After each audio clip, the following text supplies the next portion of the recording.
Makasih Bu. Mulai aja pelan-pelan ya, berjalan. Waktunya Bu. Ya. Assalamualaikum warahmatullahi wabarakatuh. Alhamdulillahilladzi an'amana bin ni'matil istiqlal min biladina Indonesia. Asyhadu an la ilaha illallah wa asyhadu anna Muhammadan abduhu wa rasuluh iqraran bihi wa tauhida. Allahumma shalli ala sayyidina Muhammad wa ala alihi wa sahbihi wasallim tasliman mazida. Ibu-ibu yang dirahmati Allah Subhanahu wa taala, sepatutnya kita selalu bersyukur pada Allah Subhanahu wa taala atas berbagai karunia dan nikmat yang dilimpahkan kepada kita sekalian. Di antara nikmat yang besar yang telah Allah karuniakan kepada kita, khususnya bangsa Indonesia, adalah nikmat kemerdekaan. Karena memang karena nikmat kemerdekaan itulah kemudian kita bisa beribadah dengan sebaik-baiknya. Karena makna merdeka itu, kata para ulama, bisa menyempurnakan ibadah. Al-hurriyatu tamamul ubudiyah. Kemerdekaan itu bisa menyebabkan ibadah itu secara sempurna. Ibu bisa bayangkan kalau misalnya kita tinggal di negeri yang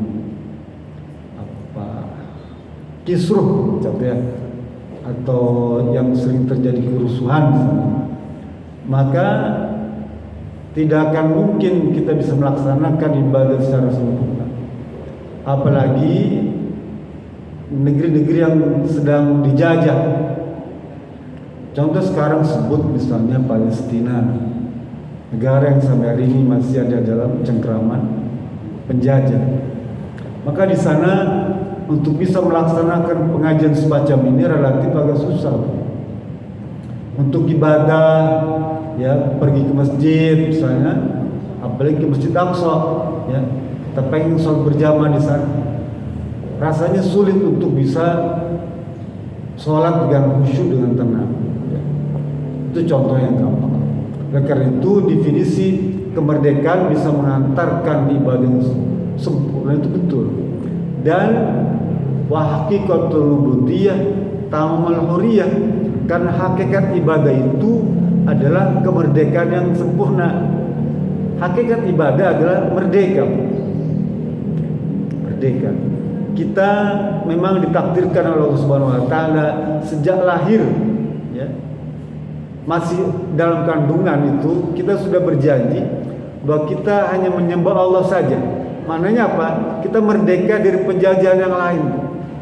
Kita hanya milik Allah dan hanya bakti kita kepada Allah saja. Keputusan kita hanya kepada Allah. Alastu bi rabbikum qalu bala syahidna. Itu surat Al-Ahqaf ayat 172.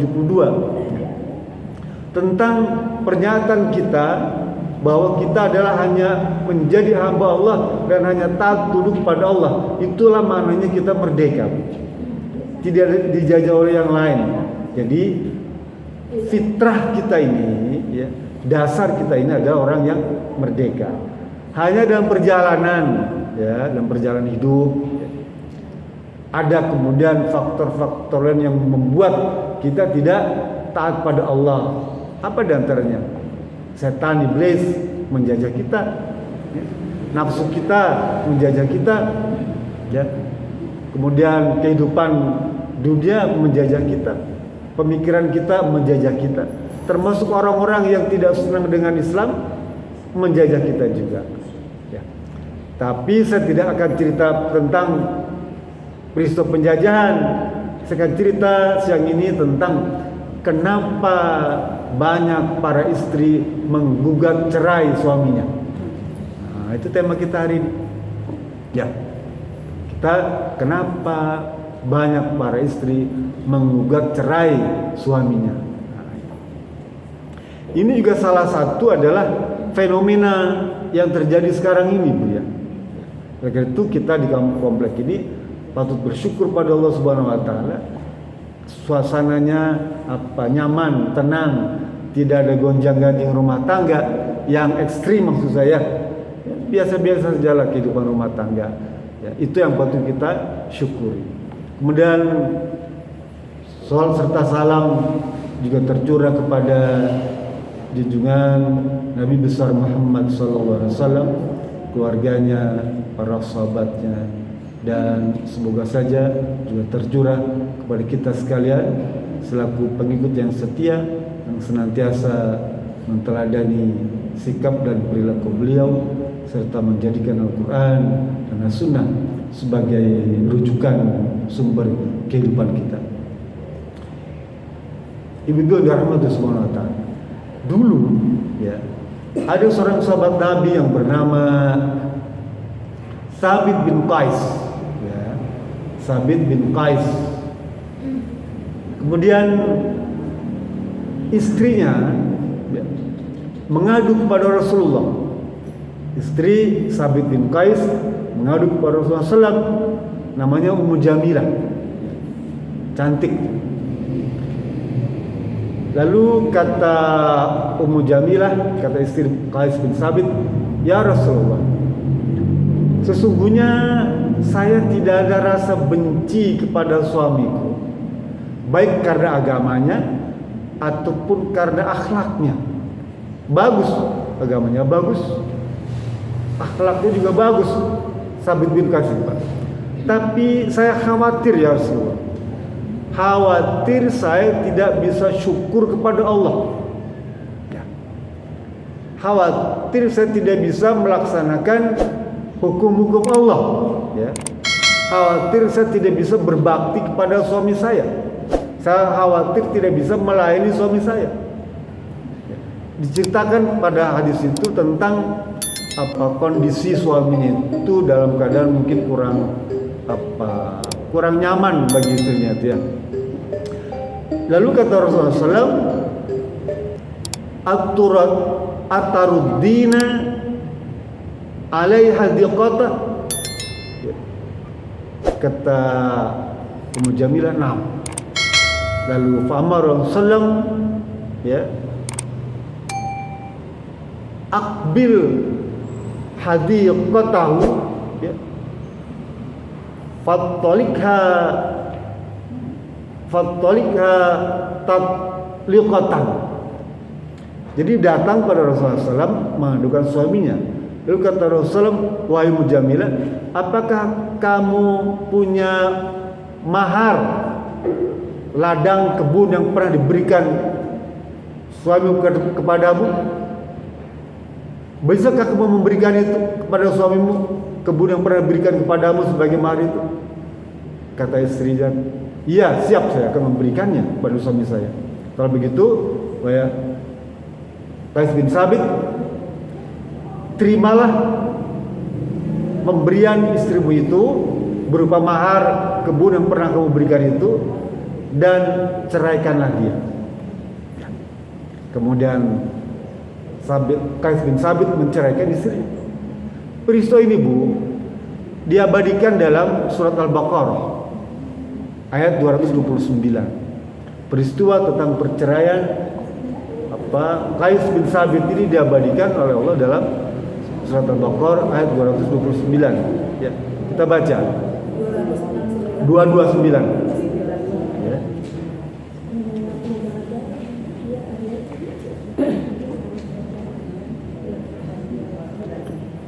Al-Baqarah ayat 229. Ya.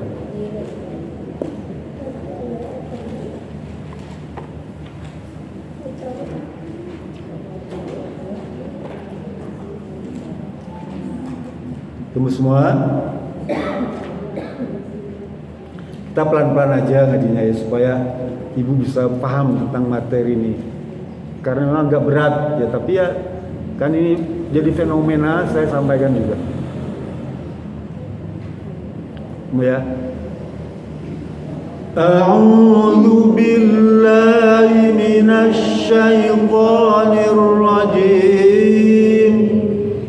Bismillahirrahmanirrahim. At-talaqu marratan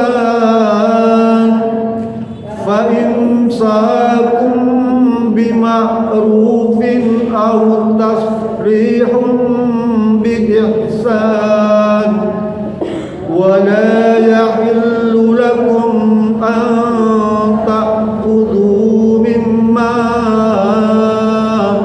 ataytumuhunna syai'an illa an yakhafa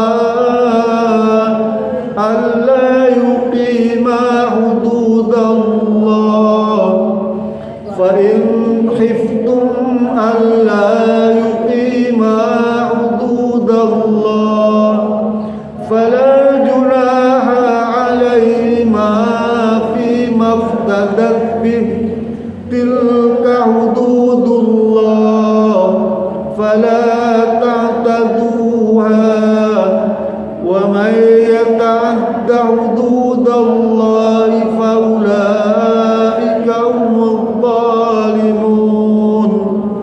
Artinya, Bu, talak yang dapat dirujuk itu 2 kali setelah itu suami dapat menahan dengan baik atau melepaskan dengan baik. Tidak halal bagi kamu mengambil kembali sesuatu yang telah kamu berikan kepada mereka, kecuali keduanya, suami dan istri, khawatir tidak mampu menjalankan hukum Allah. Jika kamu wali atau lahir bahkan keduanya tidak mampu menjalankan hukum-hukum Allah, maka keduanya tidak berdosa atas bayaran yang harus diberikan oleh istri untuk menebus dirinya. Itulah hukum-hukum Allah, maka janganlah kamu melanggarnya. Barang siapa melanggar hukum Allah, mereka itulah orang-orang yang zalim. Ya, Allah ceritakan tentang bab talak. Bahkan ada satu surat namanya surat At-Talaq. Kenapa? Karena penting. Sehingga hukum talak itu dia nggak bisa berubah, Bu. Apa bahasanya, rigid, ya, mesti begitu. Sehingga Allah yang mengatur. Karena kalau diatur oleh manusia akan banyak berubah. Kata Allah, at-talaqu marratan. Talak itu cuma 2 kali, ya. Dalam rumah tangga, ya, memang semua berhadap seperti apa yang diceritakan dalam surat Ar-Rum 21, ya. Sakinah, mawaddah, warahmah, semua begitu, ya. Surat Ar-Rum ayat 21 yang sering dibaca kalau ada pernikahan itu, ya. Sakinah, mawaddah, warahmah. Itu jadi keinginan semua, dambaan setiap keluarga ataupun pasangan yang baru menikah. Semua begitu, ya. Tapi memang dalam perjalanan akan banyak godaan, tantangan dan ujian. Suami ibu bukan malaikat yang suci. Istri kita pun juga bukan bidadari yang sempurna. Tentu ada banyak kelemahan dan kekurangan. Itu menyebabkan kemudian apa yang terjadi, perselisihan di antara suami istri atau di dalam rumah tangga.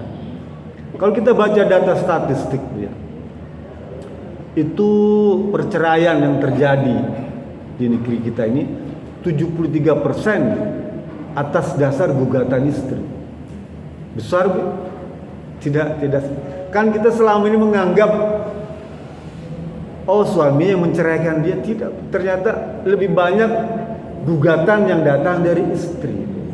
Ya. Ini problem, Bu. Artinya apa? Ketaatan, ketundukan, kepatuhan istri pada suami relatif kurang. Itu, Bu, ya. Kalau data statistik tadi, harusnya kan mungkin suami yang banyak menceraikan istri. Tapi itu banyak istri yang menggugat suami. Gitu, ya. Terbalik. Artinya apa? Bagaimana superiornya seorang istri mau atau berani menggugat suaminya untuk bercerai. Ya. Memang dengan 2 kali perceraian itu sebetulnya Allah memberikan penghormatan kepada kaum wanita supaya bisa kembali lagi, ya. Kan perceraian pertama itu diharapkan masa iddahnya itu berapa? 3 kali suci, Bu, ya. Kalau bercerai itu 3 kali suci atau 3 kali haid, kamu, ya. Boleh pilih, boleh karena pilih 3 kali suci atau 3 kali haid. Talak pertama tuh masa iddahnya. Maksudnya apa? Suami istri itu diharapkan bisa rukun kembali, ya. Sehingga talak yang pertama itu namanya talak roj'i, talak yang bisa dirujuk, ya. Harapannya bisa rujuk kembali. Selama masa iddah itu istri masih menjadi tanggung jawab suami, paham, ya? Bahkan kalau suami meninggal pun masa iddah itu maka istri masih dapat waris, paham, ya? Selama masa iddah itu, ya, kalau misalnya suaminya meninggal, ini udah bercerai nih, Bu, ya, tapi masih dalam masa iddah, ya, cerai, suaminya meninggal, maka istri masih punya hak waris dari harta suami yang meninggal itu, paham, ya? Begitu juga istri meninggal masa iddah tuh, maka suami juga masih punya hak waris atas harta istri yang meninggal itu. Nah, kalau misalnya dia kembali rujuk, ya, rujuk nih, talak roj'i, dia bisa langsung begitu saja rujuk. Mungkin musim hujan, ya. nggak enak badan, pulang ke rumah ada yang mijetin, mah gimana kalau kita rujukan lagi aja mah, papa kok rasanya nggak enak hidup sendiri, kata istrinya. Itu yang pama harapin nih bang. Ya udah sekarang kita jadian lagi, cantelan. Nah gitu, rujuk gitu ya, suami istri lagi kan. Jadi kalau masa iddah, dalam masa iddah nggak perlu repot-repot. Tapi kalau misalnya masih idahnya kelewat, ya sudah 3 kali suci, nggak ada rujuk, baru bulan kelima suami pikir-pikir enak berumah tangga, ada yang ngasih makan, ada yang nyuci piring, nyuci baju, ada yang ngerokin gitu ya, ada yang mijetin, kan begitu bu ya. Rujuk lagi aja lah. Cuma kan sudah habis masa iddahnya bu ya, paham ya? Masa iddahnya sudah habis, terpaksa dia harus menikah kembali, akad nikah kembali, paham ya? Nikah seperti biasa, ada walinya, ada maharnya, dinikahkan, ada ijab kabul. Karena terlambat dia. Kalau waktu masa iddah dia nggak perlu akad nikah, baru ya terjidul nikah, cukup cantalan aja. Tapi kalau sudah lewat waktunya, maka harus akad baru. Begitu juga kalau talak yang kedua, ya talak pertama rujuk, talak lagi, dia masih bisa rujukan, balik lagi rujuk. Itu yang maksudkan at-talaq marratain. Talak itu cuma 2 kali, talak yang bisa dirujuk, ya, tanpa menikah lagi, ya, tanpa akan nikah lagi, selama masih dalam masa iddah, ya. Nah, bagaimana kalau sudah talak yang ketiga, ya, talak yang ketiga sudah tidak ada rujuk lagi, ya, dia nggak bisa rujuk lagi, sekalipun dalam masa iddah nggak bisa rujuk. Udah talak yang ketiga tuh ya, talak ketiga, ini kan belum iddahnya belum selesai, apa yang balikan lagi?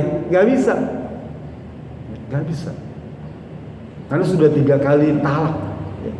Terpaksa dia serahkan tuh istrinya kepada laki-laki lain, paham ya? Nggak bisa rujuk dan nggak bisa nikah lagi si suami nih. Kalau sudah talak 3 namanya talak bain kubro,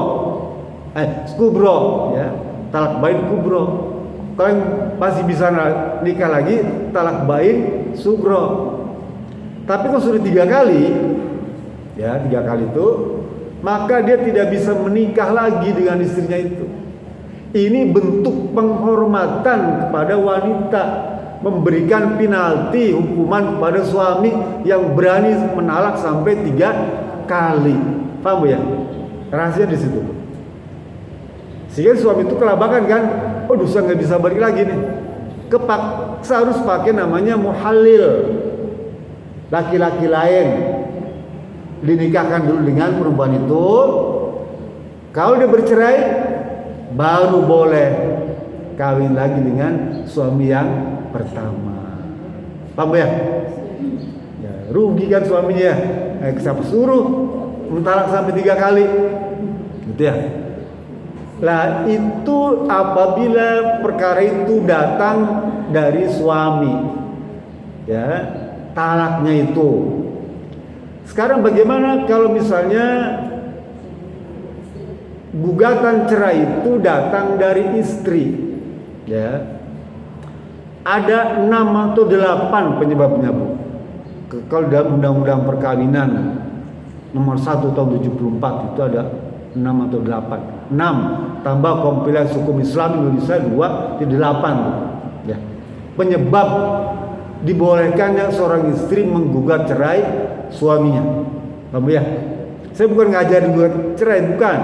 Ini adalah ilmu yang ibu harus ketahui, ya, agar ibu hati-hati, baik untuk ibu sendiri ataupun untuk keluarga yang lain, ya, supaya tidak gampang ikut-ikutan lalu menggugat cerai, gitu ya. Yang pertama itu karena persoalan suaminya itu tidak pernah sholat, tidak pernah saum, ya, kemudian berjudi, mabuk-mabukan, narkoba, tuh yang susah untuk diberikan nasihat. Paham ya? Artinya apa? Banyak melakukan kemaksiatan si suaminya ini dan susah diberikan nasihat dalam waktu yang lama tuh. Nista maja utama, setahun mungkin kita bisa tahan, 2 tahun bisa tahan, 3 tahun nggak bisa. Ya. Maka orang seperti ini, wanita seperti ini boleh membuat cerai pada suaminya. Itu yang satu. Yang kedua, apabila suami itu tidak memberikan nafkah, tidak memberikan informasi keberadaannya, tidak ada komunikasi selama 2 tahun berturut-turut, nggak ada kabar beritanya, ya. Ditinggal pergi ke Mekah jadi TKI, tapi nggak ada berita dan nggak ada ngirimin hasil kerjanya kan dia. Lah maka istri boleh menggugat cerai suaminya 2 tahun, ya. Undang-undang. Yang ketiga, apabila suami itu terlibat pidana, ya, menyebabkan dia dipenjara selama 5 tahun, ya. Bahkan penjara tuh karena pidana macam-macam, ya. Alasannya macam-macam, atau dipenjara 5 tahun, maka istri boleh menggugat suami untuk bercerai. Kamu ya? Bab 3 ya. Yang keempat, ya. Suami dalam keadaan cacat, ya, tiba-tiba cacat, kecelakaan dan sebagainya, itu cacat yang menyebabkan tidak bisa melaksanakan memberikan nafkah lahir dan nafkah batin. Apa ya? Nafkah lahir dan nafkah batin. Maka istri boleh menggugat cerai suami. Ya. Nafkah lahir dan nafkah batin. Dulu ada namanya Rifa'ah Al-Qurazi. Hadisnya panjang. Rifa'ah Al-Qurazi ini punya istri, ya.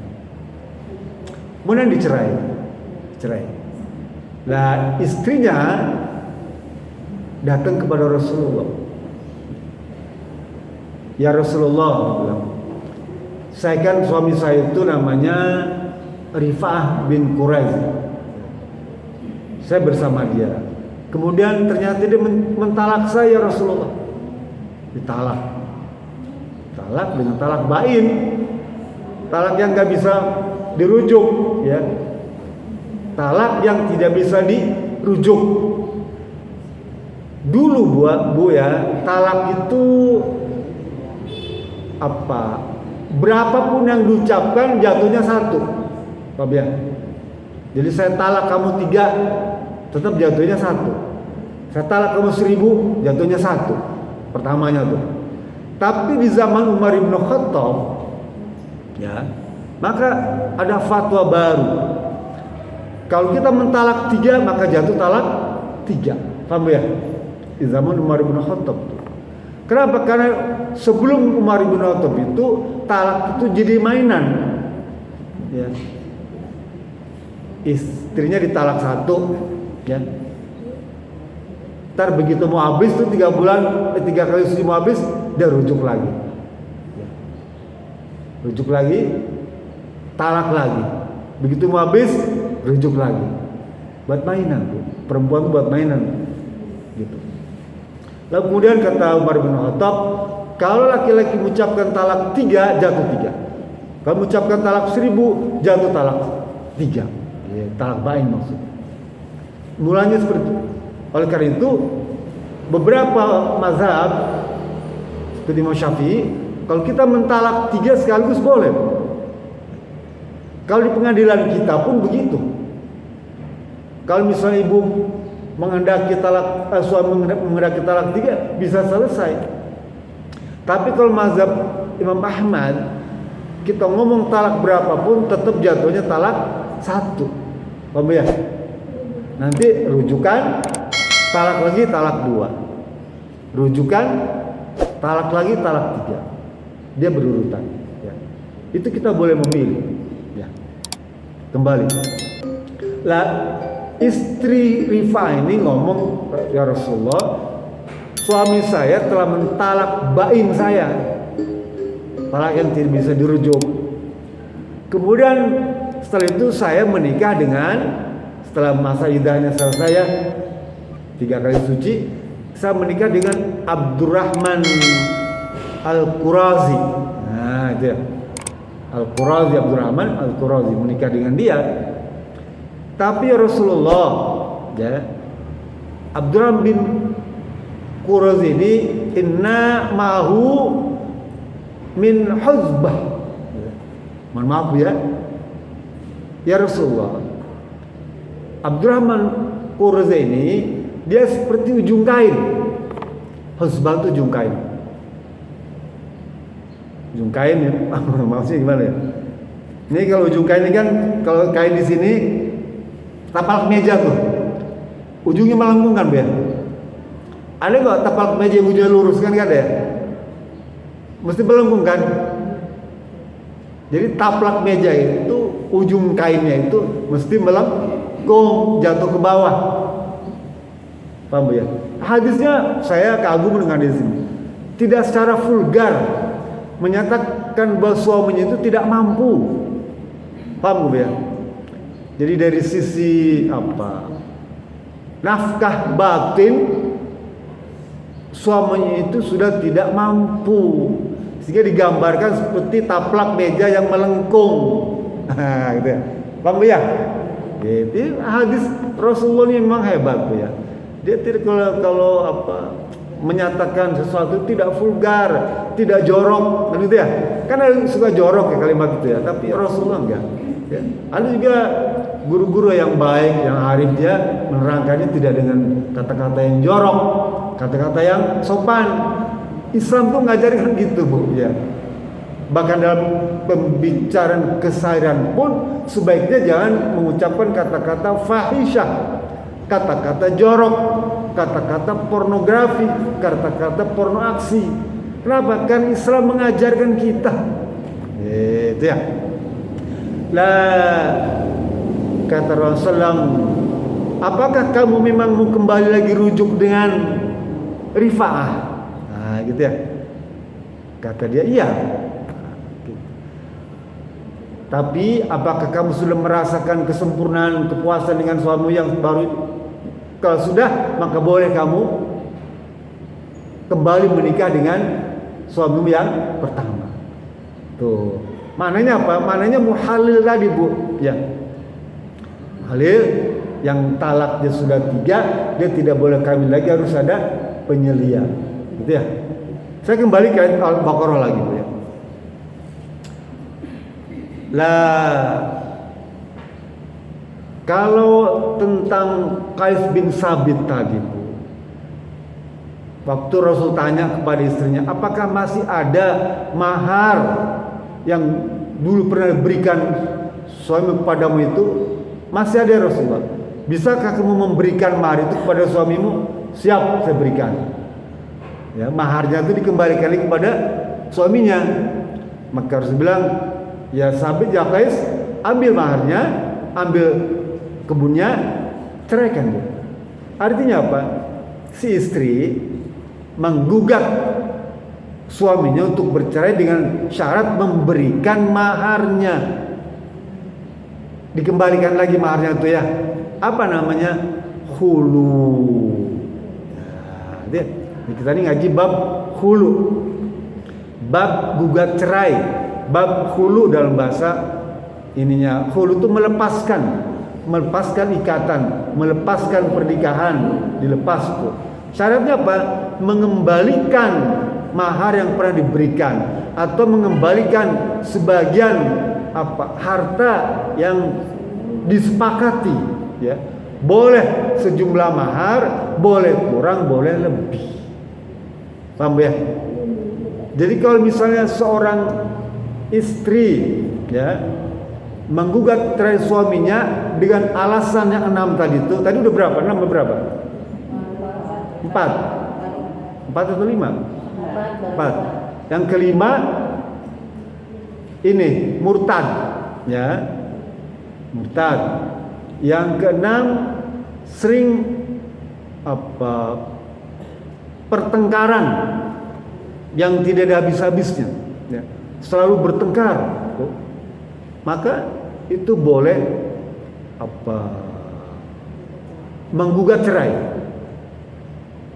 Yang ketujuh tadi tuh ya, yang cacat masuk berapa? Cacat belum? Udah, ya 6 itu, 6. Itulah yang menyebabkan seorang istri boleh menggugat cerai pada suaminya. Dengan catatan dia harus membayar talak. Di kita sebutnya talak tebus, ya, talak tebus. Jadi menebus talak. Siapa yang bisa memberikan itu? Maka yang memberikan itu istrinya atau walinya. Ya, kalau istri tidak sanggup mengembalikan harta mahar itu, maka walinya boleh. Atau orang lain, ya, yang punya kemampuan untuk mengganti mahar yang diberikan suami. Contoh misalnya pihak ketiga, boleh jadi mungkin pacarnya, kekasihnya, temannya, saudaranya, ya, dia bisa menggantikan pembayaran mahar itu, mengembalikan. Ya. Saya paham ya, pelan-pelan ya. Jadi boleh tuh, ya. Boleh yang bersangkutan kalau mahar masih ada. Saya mau tanya, ibu waktu mahar dari bapak masih ada nggak? Udah nggak ada, udah ditukar sama beras.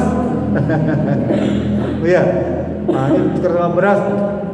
Tapi jangan juga punya pikiran akan memberikan mahar itu kembali, jangan. Artinya apa? Sama aja ingin menggugat cerai kan? Saya tanya, mas, istri itu mas kain masih ada nggak? Udah nggak ada. Kemana? Tukar sama beras. Ya udah, apa-apa. Lah jadi dikembalikan itu boleh yang bersangkutan, kalau masih ada boleh walinya, boleh pihak ketiga orang lain yang membayarkan mahar atau untuk tebusannya itu. Paham ya? Boleh. Nah kemudian kalau sudah begitu, maka dia harus pergi ke hakim, ke pengadilan, ya, melaporkan tentang gugat cerai. Ibu nanti kalau ada waktu boleh tanya-tanya sama orang petugas KUA, ya, di pengadilan, tanya sehari berapa yang gugat cerai itu. Rata-rata 200. Banyak menggugat cerai itu. Lah, tapi itu pun kan belum disetujui, karena talak itu sebenarnya hak suami, ya, hak suami. Kalau suaminya tidak setuju digugat cerai itu, dia boleh banding, paham ya? Tapi kalau dia memang setuju karena dapat duit, oke, siap, nah, langsung pengadilan akan berusaha, ya, kita pun selaku orang tua berusaha juga untuk menjaga agar rumah tangga itu tidak terjadi perceraian. Kenapa? Karena kata Rasulullah, ayyumam ro'atin salta zaujaha bi ghairi ba'sin faharamun raihatul jannah. Hadis Sauban, nanti bisa jumpai di riwayat Abu Daud. Kata Rasulullah, ya, siapa saja, setiap orang ataupun siapa kaum wanita yang meminta pada suaminya untuk menceraikannya, ya, salta zaujah tolakon, meminta kepada suami untuk dicerai, ya, tanpa alasan yang tadi tuh, ya, tiba-tiba pengen cerai, mungkin punya apa namanya pil KB, pil lah, punya begitu. Kata Rasulullah, faharamun raihatul jannah, maka dia diharamkan untuk mendapatkan bau surga. Orang yang menggugat cerai tanpa alasan, maka haram bagi dia bau surga itu. Bukan surganya ya, baunya aja udah haram, anginnya nggak dapat. Padahal dalam kubur, ya, orang soleh dan soleha itu, wanita soleha dalam kubur itu setiap pagi dan petang, bila ghadati wal asyi, itu diperlihatkan pemandangan surga dan terus menghirup bau harumnya surga dan mendapatkan angin dari surga setiap pagi dan petang bagi wanita yang solihah. Bagi wanita yang menggugat cerai tadi, dia tidak akan mendapatkan bau harumnya surga itu. Tidak. Apalagi surganya. Nauzubillah ya. Oleh karena itu jangan mau dipanas-panasin untuk menggugat cerai dengan suami. Jangan mau digosok-gosok oleh teman-teman tuh ya. Itu. Misalnya punya pil, jangan udah. Nah, biarkan aja lah. Pokoknya saya kan begini Bu, ibu saya berumah tangga sudah 40 tahun, ya 40 tahun rumah tangga. Kalau misalnya ada persoalan sehari, 2 hari kan, seminggu ya sudah. Lebih banyak nikmatnya Bu ya dibandingkan susahnya. Saya pesan ke istri saya bilang kita sudah rumah tangga udah 40 tahun ya. Kalau ada persoalan cuma sekedar ya lupa ngasih tambahan belanja gitu, cincai aja lah gitu. Ya sudahlah gitu ya. Jadi nggak usah neko-neko gitu ya. Kembali lah, keluarga kalaupun nanti punya anak, punya mantu ya, jangan sampai ada keinginan untuk melakukan gugat cerai atau jangan sampai terjadi perceraian. Jadi kalaupun ada permasalahan, Allah ngasih bimbingan di dalam surat Al-Baqarah juga ya, ayat atau An-Nisa 35 betul. Nah.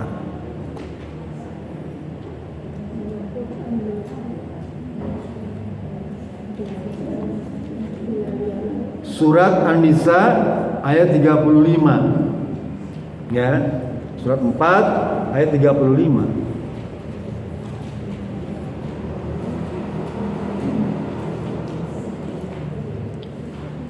Surat An-Nisa ayat 45 ya. 35. Surat An-Nisa surat 4 ayat 35. Tunggu semua. Bismillahirrahmanirrahim.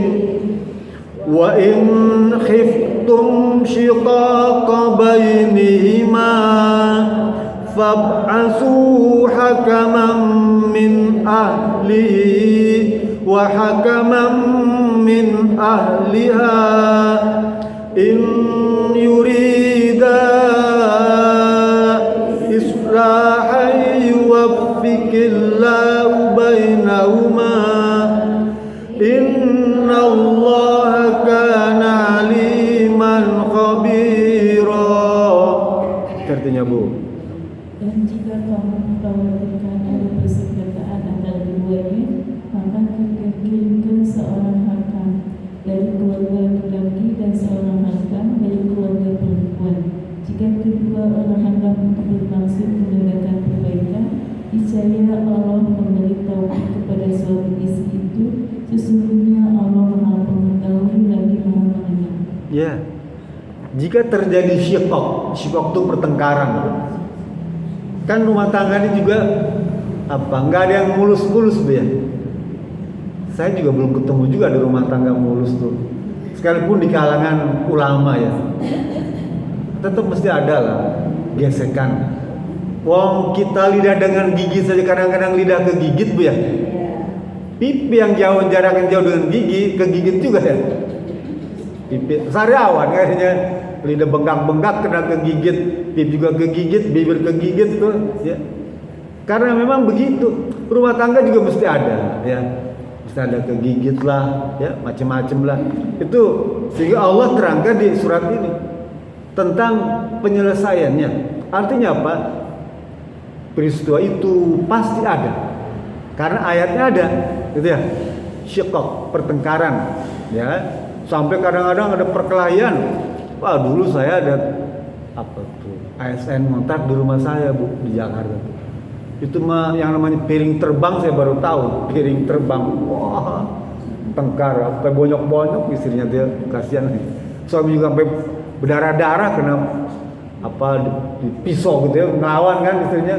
Wah berkelahi itu sampai ke jalan raya. Wow. Kalau sekarang mungkin bisa direkam, viral, dulu nggak ada handphone. Jadi saya baru tahu di piring terbang itu. Maksudnya apa? Rumah tangga tuh kayak gitu. Ya, ada saja gesekannya itu.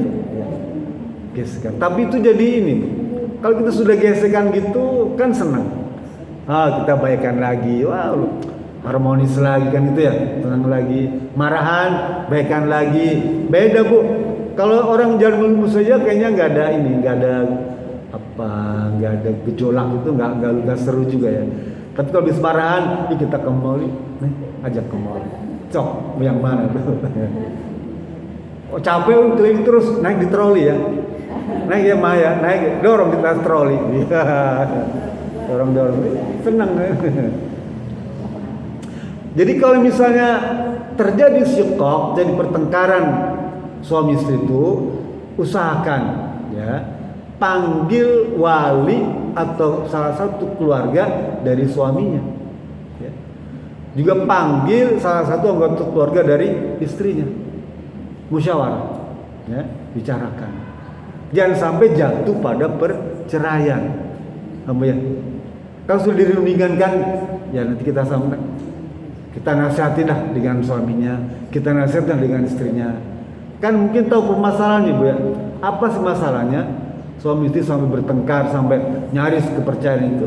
Mungkin karena masalah-masalah ekonomi, ya, masalah-masalah karena syahwat, masalah-masalah karena akhlak, macam-macam diselesaikan. Kalau memang tidak bisa juga ya sudah masuk pengadilan. Maka pengadilan memutuskan. Lah pengadilan pun tetap akan melakukan konsultasi dengan para wali tadi sampai pada akhirnya suaminya mengiyakan mentalak istrinya atau pengadilan memutuskan karena suaminya nggak pernah datang ke pengadilan. Panggilan tuh, jika kalau suami diundang nggak pernah datang ke pengadilan, maka pengadilan bisa memutuskan jatuh talak. Paham Bu ya? Jadi kalau misalnya 3 kali dipanggil suami nggak datang, maka talak bisa jatuh. Paham? Hulu yang berbeda dengan talak. Kalau talak itu ada hitungannya 1, 2, 3. Hulu tidak ada. Ya, tidak ada hitungan. Dan hulu tidak bisa dirujuk. Hulu kalau mau rujukan dia harus nikah kembali. Paham ya? Kalau talak dia cukup cantelan saja rujuk tuh ya. Selesai. Tapi kalau kita hulu, maka dia tidak bisa rujuk, harus menikah kembali. Paham ya? Tuh. Kalau talak biasa, talak raj'i itu, ya, idahnya 3 kali suci atau 3 kali haid. Ya, kalau talak raj'i itu. Tapi kalau talak hulu, idahnya cuma 1 kali haid. Paham? Ya. Haid 1 kali haid saja. Kalau meninggal 4 bulan 10 hari idahnya ya. 4 bulan 10 hari. Kalau talak biasa, talak raj'i itu 3 kali suci atau 3 kali haid. Tapi kalau hulu dicerai dengan gugat cerai tadi, maka haid idahnya cukup 1 kali haid atau 1 kali suci. Artinya apa? Begitu jatuh talak hulu itu pengadilan mengesahkan, bulan depan dia sudah bisa menikah. Paham nggak? Paham Bu ya? Kalau hulu kan dia bayar, tebus kan, bayar, maharnya kembalikan, sehingga dia bisa menikah kembali cukup 1 kali suci atau 1 kali haid atau 1 bulan lah biar gampang. Bulan depan dia sudah bisa menikah lagi. Kalau talak biasa kan mesti nunggu 3 bulan ya. Kalau meninggal 4 bulan baru bisa menikah, lama. Tapi kalau hulu Dia cukup 1 bulan, 1 kali suci, dia sudah bisa menikah kembali. Cepet tuh ya. Saking ngebetnya kan, wah pengen buru-buru nikah dengan calon suaminya yang baru. Hulu. Teruskan. Nah, kalau orang yang dicerai seperti biasa itu, ya, ceraikan tuh, maka dia berhak untuk mendapatkan mut'ah, hadiah. Ya, kalau talak yang biasa tuh, wanita itu dia mesti mendapatkan mut'ah. Itu nanti bisa dibaca di dalam surat Al-Baqarah ayat 241. Ya.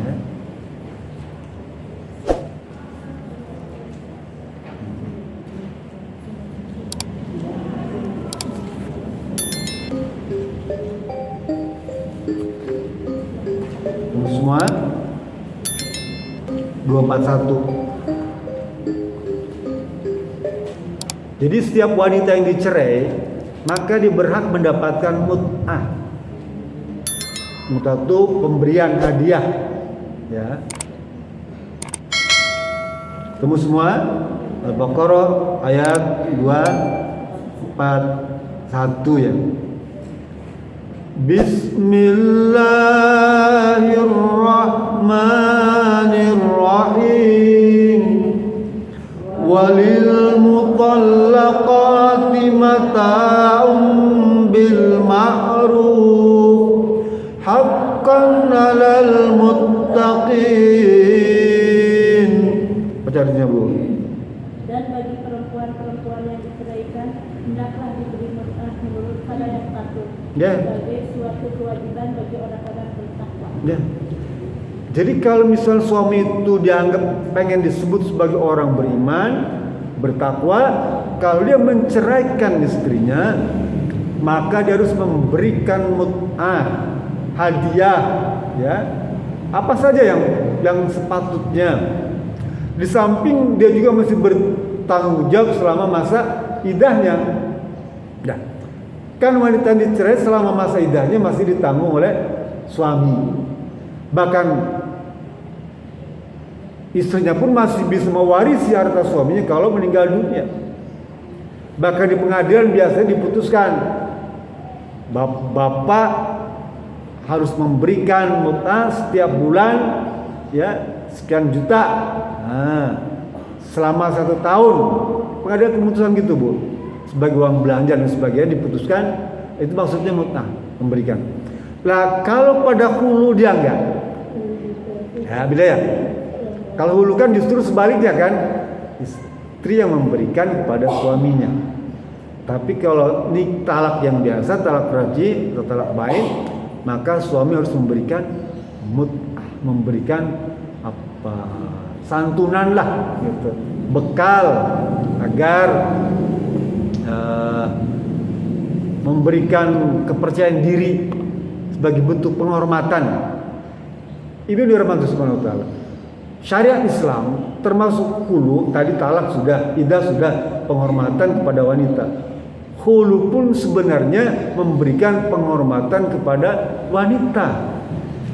Kenapa bisa menggugat cerai? Karena dulu di zaman jahiliyah itu wanita itu diperlakukan semena-mena. Ya. Tadi yang tidak dicerai, apa namanya? Digantung. Paham nggak, Bu ya? Dicerai tidak, dinafkahi tidak, gitu ya. Jadi nggak jelas tuh, ya. Dia tidak dicerai, tapi juga tidak dinafkahi, baik lahir maupun batin, tidak diurus, ya. Dibiarkan begitu saja. Dan itu banyak. Sekarang pun kalau ibu menengok ke kampung-kampung di mana, ya, di kota tuh banyak kasus suami membiarkan istrinya dicerai enggak, dinafkahi enggak, kan gitu ya. Kalau diceraikan pugu jelas kan, ini enggak, dibiarkan itu. Ada karena mungkin dendam, ya. Ada mungkin karena kebencian, ada mungkin karena kekecewaan, sehingga si wanita tidak bisa menikah karena belum jatuh talak kan, ya, belum ditalak. sehingga dia bisa menikah. Belum jelas statusnya. Kalau ditalak kan ada aktenya, akte talak, akte cerai kan ada, sehingga dia bisa menikah. Ini nggak ada, aktenya nggak ada, suratnya nggak ada, dibiarkan begitu saja. Ya. Kasihan, dan itu bertahun-tahun. Ya. Kalau memang sudah tidak cocok lagi ya, secara resmi dicerai. Kasihan perempuan. Lah hulu, syariat hulu ini menjawab persoalan semacam itu yang sekarang justru banyak.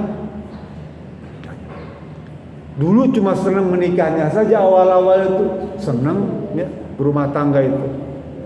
Tapi mungkin setahun, 2 tahun, 3 tahun dia bosan, ditalak juga enggak, diurus enggak. Sehingga kemudian wanita tadi banyak kemudian melaporkan peristiwa itu dan menggugat cerai. Itulah kenapa kemudian persentase yang menggugat cerai itu lebih banyak dibandingkan yang mentalak. Paham ya? Karena kasus tadi. Ini semua karena memang rumah tangga yang dibangun mereka belum siap untuk mengarungi bahtera kehidupan itu. Dan juga tidak berusaha untuk mendekatkan diri pada Allah Subhanahu wa taala untuk mendapatkan pertolongan dan bimbingan dari Allah dan Rasul. Kalau sekiranya dia dekat dengan Allah, ya, dekat dengan para ulama, ya, dekat dengan orang-orang baik, maka peristiwa semacam itu kecil kemungkinannya terjadi karena dia akan mendapatkan bimbingan, petunjuk dari Allah Subhanahu wa taala. Inna rahmatallahi qaribum minal muhsin. Rahmat Allah itu akan berikan, turunkan kepada orang-orang yang memang berniat baik. Ya. Oleh karena itu kita ya senantiasa minta pertolongan kepada Allah Subhanahu wa taala. Ya Rabb, tolonglah saya, tolonglah suami saya, bimbingilah anak mantu saya. Minta pada Allah Subhanahu wa taala agar senantiasa rumah tangganya bisa langgeng, ya, bisa mencapai sakinah mawaddah warahmah, bisa lancar kehidupannya, bisa sukses maishanya. Minta pada Allah Subhanahu wa taala sebut orang tua. Karena semuanya kalau tanpa pertolongan Allah Subhanahu wa taala tidak akan mungkin kita bisa mencapai kehidupan yang sakinah mawaddah warahmah. Kita pun sama. Sampai usia 64 tahun saya, ya. Kalau tanpa pertolongan Allah tidak mungkin. Semuanya karena semata-mata pertolongan Allah Subhanahu wa taala saja. Sehingga bisa bertahan menjaga rumah tangga ini. Sekalipun godaannya banyak, itu biasa ya. Godaan itu mesti ada. Ujian pasti ada. Tantangan pasti ada. Tapi itu semua anggap saja biarkan kerbau menggonggong kan ya. Tetap kafilah berlalu kan gitu. Rasanya itu yang bisa saya sampaikan. Ya, mudah-mudahan ada guna manfaatnya. Sebagian menjadi pelajaran bagi kita semua yang kita diberikan kemudahan untuk memahaminya, merenungkannya dan mengamalkannya. Mari kita sama-sama tutup dengan munajat kepada Allah Subhanahu wa taala.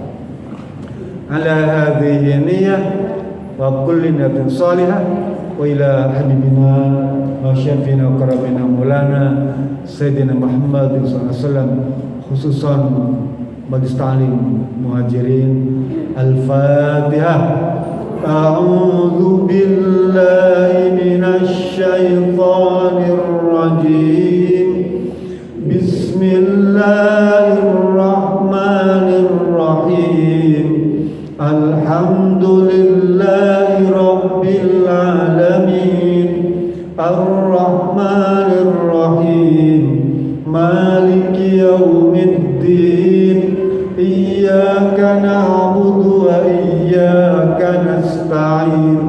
Ihdinas siratal mustaqim. Siratal ladzina an'amta 'alaihim ghairil maghdubi 'alaihim waladdallin. Allahumma salli wa radhiyallahu tabaraka wa ta'ala sadatin wa rasul ajmain. Allahumma ighfir lil muslimin wal muslimat wal mu'minin wal mu'minat al ahya minhum wal amwat innaka sami'un qaribun mujibud da'wat ya qadiyal hajat. Allahumma aftah alaina futuhal arifin warzuqna fahman nabiyyin bijaika khatamil mursalin. Allahumma faqihna fid din wa alimna ta'wil wahdina siratal mustaqim. Allahumma arinal haqqa warzuqna tiba'ah wa arinal batila warzuqna tinabah. Allahumma ja'alna jam'ana jam'an marhuma wa tafarruqana min ba'd tafarruqan ma'suma. Rabbana hab lana min azwajina wa min dhurriyyatina qurrata a'yun waj'alna muttaqin imama. Walhamdulillahi rabbil alamin. Billahi bismillah. Assalamualaikum warahmatullahi wabarakatuh.